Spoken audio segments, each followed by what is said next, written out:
আসসালামু আলাইকুম সুপ্রিয় দর্শক। মহা সংকটে পড়েছেন ইউক্রেনের প্রেসিডেন্ট জেলেনস্কি। তিনি যে সংকটে পড়েছেন তা তার কথা থেকেও স্পষ্ট হয়ে ওঠে। জাতির উদ্দেশ্যে তিনি একটি ভাষণ দিয়েছেন। সেখানে তিনি বলেছেন, হয় তাকে সম্মান হারাতে হবে, না হয় তাকে আমেরিকার মতো একজন সহযোগী হারাতে হবে। অর্থাৎ একই সঙ্গে সম্মান এবং একই সঙ্গে মার্কিন বন্ধুত্ব, এ দুটো তিনি রক্ষা করতে পারছেন না। একটা তাকে ছেড়ে দিতে হবে। তবে তিনি আবার এটিও বলেছেন যে তিনি দুটো জিনিস রক্ষা করার জন্য লড়াই করে যাচ্ছেন। একটা হলো তার সম্মান এবং তার দেশের সার্বভৌমত্ব। এর আগে তিনি বলেছিলেন এই কয়েকদিন আগে যে রাশিয়া ইউক্রেন যুদ্ধ বন্ধ করার জন্য যুক্তরাষ্ট্র যে পরিকল্পনা করছে সে পরিকল্পনার সঙ্গে তিনি কাজ করবেন।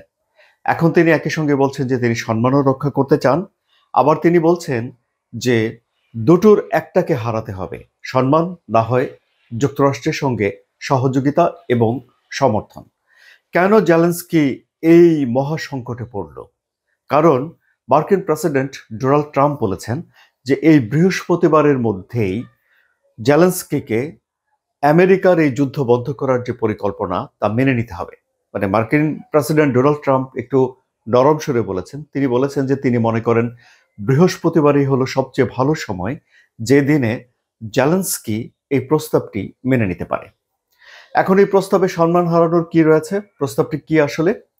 প্রস্তাবটি হলো যে এই যুদ্ধ বন্ধ করার জন্যে ইউক্রেন তার যে দনবাস অঞ্চল রয়েছে সেই দনবাস অঞ্চলটা ছেড়ে দেবে রাশিয়ার কাছে।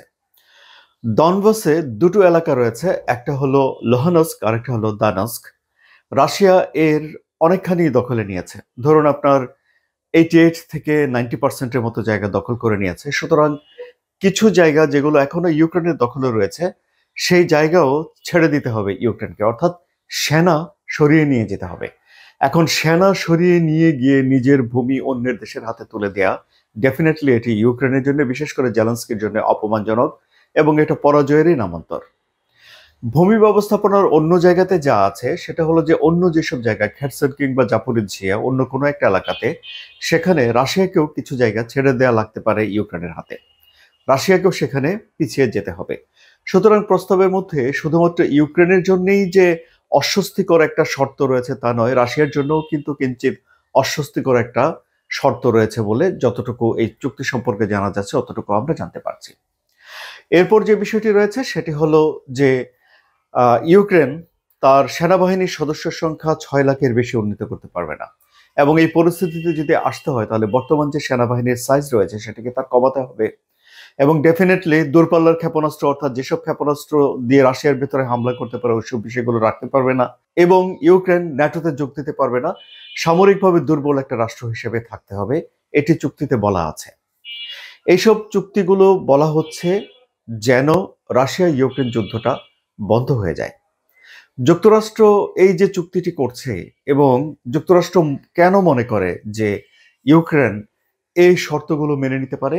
কারণ যুক্তরাষ্ট্র বলছে যে এই শর্ত মেনে যখন যুদ্ধ বন্ধ হয়ে যাবে তখন রাশিয়া আর কখনোই ইউক্রেন কিংবা ইউরোপকে আক্রমণ করবে না, এমন একটা নিশ্চয়তা, নিরাপত্তা নিশ্চয়তা যুক্তরাষ্ট্র দিবে। অর্থাৎ যুক্তরাষ্ট্র এটা গ্যারান্টার হচ্ছে যে এই যুদ্ধ বন্ধ করার জন্য এইসব শর্তগুলো তারা মেনে নিক, এবং মেনে নিলে তারপর আর রাশিয়া এখানেই থামবে এবং রাশিয়া আর কোনো রকম যুদ্ধ করবে না বা অন্য দেশগুলোকে, ইউরোপের দেশগুলোকে আক্রমণ করবে না। ইউরোপের যেসব দেশ এখন এই ভয়ে ভুগছে সেই ভয়ের বিষয়টি যুক্তরাষ্ট্র কাটিয়ে দিতে চায়। আবার ধরুন এই যুদ্ধটাকে কিভাবে মূল্যায়ন করে যুক্তরাষ্ট্র সে বিষয়টি আমরা বুঝতে পারি যুক্তরাষ্ট্রের ভাইস প্রেসিডেন্ট জেডি ভেন্সের সামাজিক যোগাযোগ মাধ্যমে দেয়া একটা স্ট্যাটাস থেকে। যে স্ট্যাটাসে জেডি ভেন্স লিখেছেন, যদি যুক্তরাষ্ট্র ইউক্রেনকে অর্থ সহায়তা করে, অস্ত্র সহায়তা করে, তারপরেও ইউক্রেনের এই যুদ্ধে জয়ী হওয়া সম্ভব নয়। আবার ধরুন একই ধরনের কথা এই যে ন্যাটোভুক্ত দেশ হাঙ্গেরির যে প্রধানমন্ত্রী ভিক্টর অরবান, তিনি রাশিয়ানপন্থী প্রধানমন্ত্রী হিসেবে পরিচিত। তিনি ডোনাল্ড ট্রাম্পের সঙ্গে দেখা করেছিলেন এবং ডোনাল্ড ট্রাম্পকে তিনি বলেছিলেন যে অলৌকিক কিছু যদি না ঘটে তাহলে ইউক্রেনের আসলে এই যুদ্ধে জয়ী হওয়া সম্ভব না। অর্থাৎ তিনি এটা বলেছেন এইভাবে যে অলৌকিক যদি কিছু ঘটে তাহলে ইউক্রেন জয়ী হতে পারবে।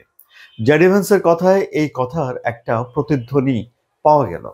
আবার ধরুন মার্কিন প্রেসিডেন্ট ডোনাল্ড ট্রাম্প কিছুদিন আগে এই যে জেলেনস্কিকে হোয়াইট হাউসে যে ডেকে এনেছিলেন, সেখানে তিনি বলে দিয়েছিলেন যে মিস্টার প্রেসিডেন্ট, আপনার হাতে কোনো কার্ড নাই।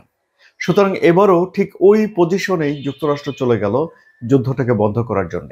যুক্তরাষ্ট্র এমনকি এটিও বলছে যে ইউক্রেনকে অর্থাৎ জেলেনস্কিকে কোনো না কোনো সময়ে এসে এমন একটা সিদ্ধান্ত নিতে হবে যা তিনি আসলে কখনো নিতে চান নাই।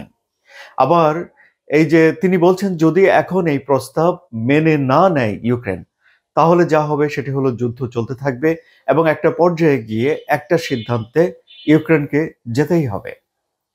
এখন রাশিয়ার প্রেসিডেন্ট ভ্লাদিমির পুতিন এই বিষয়ে কথা বলেছেন। তিনি বলেছেন যদি এই প্রস্তাব ইউক্রেন মেনে না নেয় তাহলে তিনি আক্রমণ জোরদার করবেন, একটার পর একটা তিনি শহর দখল করবেন, যে কথাটি তিনি ইঙ্গিত দিয়ে রেখেছেন। এখন এই প্রস্তাব যদি মেনে নেয় তাহলে কি রাশিয়া এই যুদ্ধ সঙ্গে সঙ্গে বন্ধ করে দেবে? মিস্টার ভ্লাদিমির পুতিনের কথায় কিন্তু সে কথা মনে হচ্ছে না। ভ্লাদিমির পুতিন বলছেন যে এই যুদ্ধ বন্ধ করার জন্য এটা একটা ভিত্তি হতে পারে, অর্থাৎ ফাউন্ডেশন হতে পারে। ধরুন একটা ভবন আপনি নির্মাণ শুরু করলেন, এটা একটা ফাউন্ডেশন। এর উপরে ভিত্তি করে এই যুদ্ধটা বন্ধ করার একটা আলোচনা শুরু হবে এবং একটা যুদ্ধ বন্ধ করার একটা প্রক্রিয়া শুরু হবে।